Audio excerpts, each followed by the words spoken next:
Good evening, and thank you for joining us on this Thursday night. We are going to begin here in our nation's capital, because today we had a front row seat to something that has never happened in our nation's history, something that will no doubt change the lives of many Americans for decades to come. Today, the U.S. Senate voted to confirm Judge Ketanji Brown Jackson for a lifetime appointment to the nation's highest court.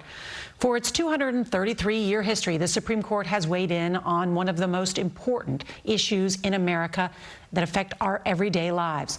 But the court has not represented the diversity of the American people.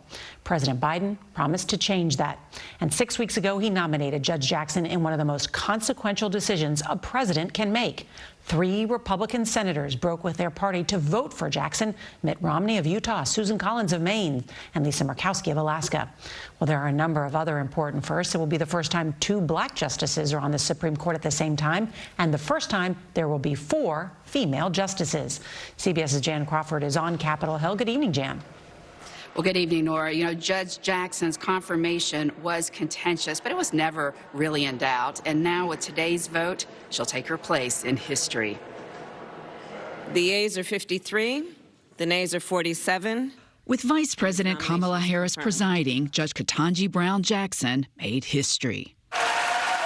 The 51-year-old who wrote in her high school yearbook she hoped to be a judge will be the Supreme Court's first black woman justice, fulfilling a campaign promise by President Biden. He watched the vote in the White House with Jackson, who Senate Democrats celebrated.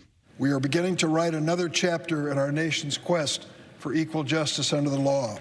And that chapter begins with 3 letters: KBJ.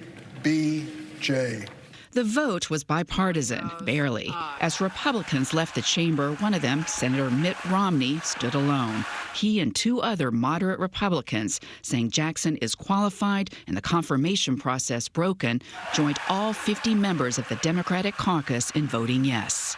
Jackson's qualifications are out of Supreme Court central casting, top Ivy League and legal credentials, nearly a decade of experience as a federal judge.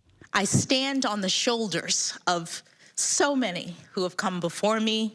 Her confirmation hearings often were heated. No, Senator, I didn't say versus. That's exactly what you said. Republicans say she's soft on crime and extremist. Based on her record, I believe she will prove to be the furthest left of any justice to have ever served on the Supreme Court. Replacing Justice Stephen Breyer, Jackson won't change the balance of the current solidly conservative court. But as the first black woman, her perspective and experience could have influence, and her voice already is being heard.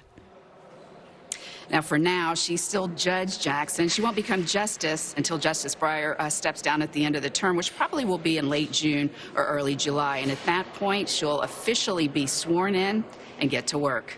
Nora? Quite a day. Jan Crawford, thank you.